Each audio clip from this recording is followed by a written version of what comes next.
আসছি। টাকা পয়সা আছে তো? আছে। তিথি চলো, এখানে শুধু শুধু দেরি করো না, আমাদের দেরি হয়ে যাচ্ছে। চলো চলো, আসুন আসুন। আপনি আপনি যে আমার মেয়েকে দেখতে কষ্ট করে আসবেন, সত্যি আমি এটা ভাবিনি। কি কথা বলছেন ভাই? এরকম একটা খবর শুনলাম, আসবো না?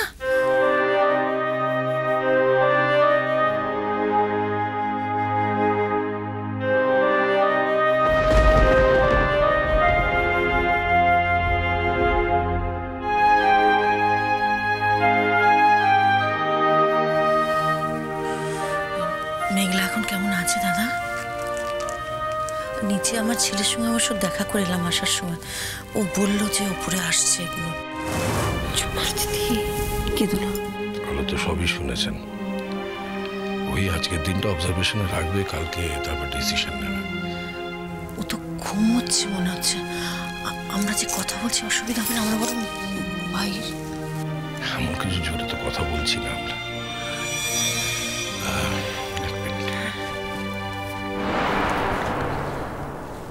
কি পিকলু বাবু, কেমন আছেন? এই তো আঙ্কেল চলে যাচ্ছে। বলছি যে ওর এক্স্যাক্টলি কি হয়েছে? ম্যালনিউট্রিশন, না খেয়ে খেয়ে। আসলে আমি তো চাকরি করি, তাই বেশিরভাগ সময়টা আমাকে বাইরে থাকতে হয়। আচ্ছা আপনি বলুন দিদি, এত বড় মেয়ে নিজের খাবার দাবারের যদি খেয়াল না রাখে কি করি বলুন তো?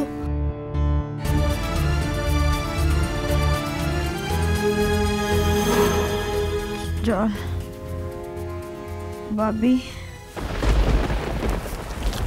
হ্যাঁ মা, একটু জল খাও।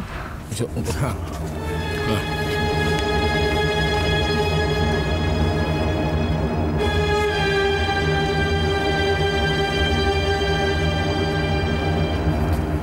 দেখি না, একটু একটু উঠে।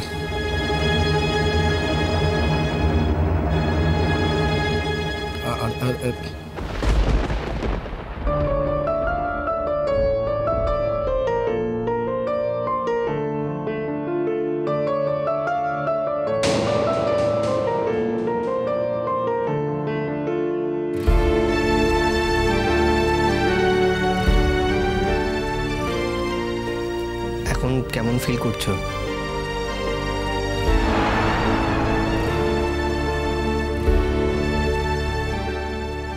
ভালো।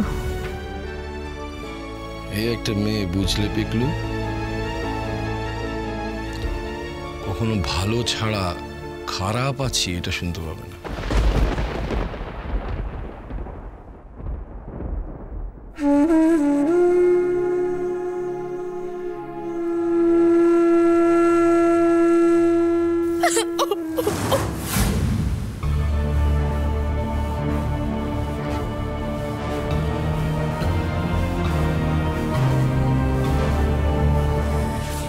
দিদি কি হলো? কি হয়েছে? খাওয়া দাওয়া হয়েছে আজকে সারাদিনে? হ্যাঁ নাকি? আর খাওয়া দাওয়া একটু পরে যদি আপনারা আসতেন তাহলে তো আপনাদের সঙ্গেও দেখা হতো না। উমা, সে কি কথা? কেন, তোমরা কি আজই চলে যাচ্ছ নাকি? এখনই তো যদি রওনা দিই তাহলেও তো অনেক রাত হয়ে যাবে পৌঁছতে পৌঁছতে। তাই তো। তাছাড়া আমি আর মা দুজনই তো মেয়ে, কি করবো কিছু বুঝতে পারছি না। আর বোনকে এভাবে একা ফেলে কি করবো? কালই তো শোন শোন, আমার কথা শোন। এখন কাঁদছো কেন তো? এখন তো তোমার বোন কত ভালো আছে আগের থেকে।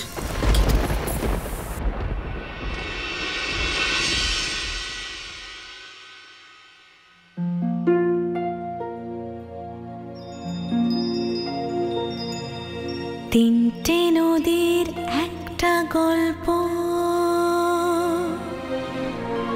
মেঘালো ছায়া অল্প স্বল্প। তিনটে নদীর একটা গল্প, স্বল্প ইচ্ছেরা ডোবে ইচ্ছেরা ভাসে নদী মিশে যায় অনেক আকাশে ইচ্ছে নদী ইচ্ছে নদী ইচ্ছে নদী ইচ্ছে নদী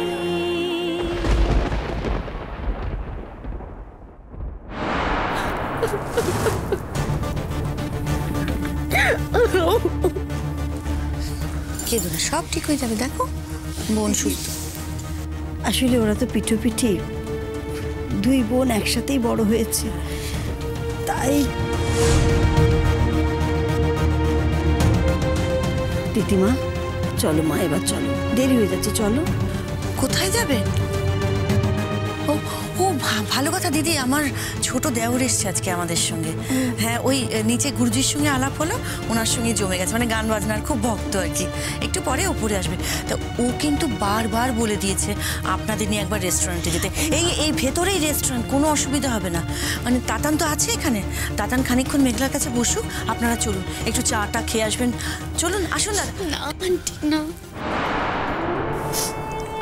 আমাদের এখন হোটেল খুঁজতে যেতে হবে। হোটেল? কিসের হোটেল? মানে কেন? না মানে বাবি আর গুরুজি তো হসপিটালের গেস্ট রুমে থাকবে, আমি আর মা সারা রাত কোথায় থাকবো, তাই কাছাকাছি কোনো হোটেলে তো আমাদের থাকতে হবে, তাই ওখানে। দিদি একদম চুপ। এবার কিন্তু তুমি আমার কাছে খুব বকুনি খাবে। তোমরা সবাই আজ আমাদের বাড়িতে থাকবে। দিদি আর কিছুদিন বাদে তুমি আমার ছেলের বউ হবে।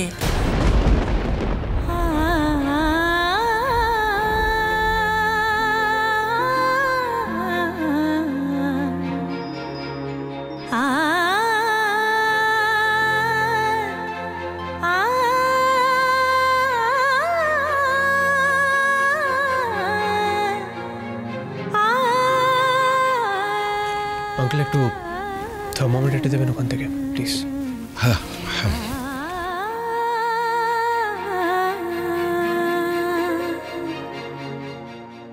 Thank you.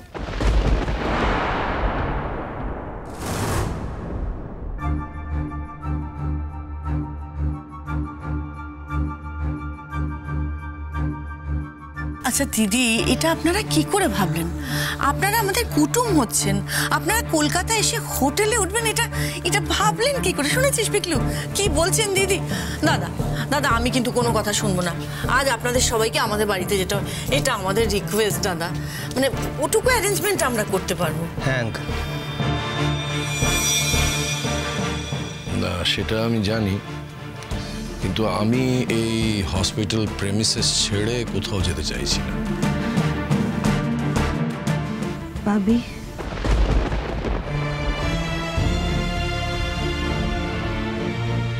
হ্যাঁ হ্যাঁ মা, হ্যাঁ মা। আমি তো এখন আগের থেকে অনেকটা ভালো আছি, আমি থাকতে পারবো, তুমি যাও। আমি যে ভালো নেই মা, আমার মনটা যতক্ষণ না ভালো হচ্ছে আমি তো তোমাকে ছেড়ে কোথাও থাকতে পারবো না।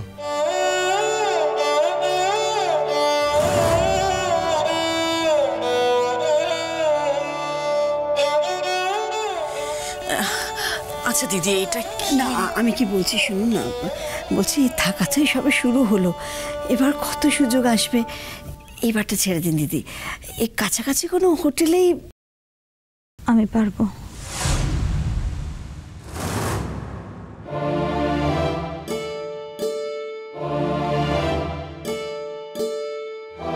তুমি যে পারবে সেটা আমি জানি, কিন্তু আমি যখন আছি তখন তুমি সবটা করতে যাবে কেন? তাছাড়া তোমাকে তো আমি আগে থেকেই বলে রেখেছিলাম, যতদিন তুমি আমার আন্ডারে থাকবে, আমি যতদিন তোমার চিকিৎসা করব, ততদিন তোমাকে আমার সঙ্গে কোঅপারেট করতে হবে।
ইচ্ছে নদী, ইচ্ছে নদী।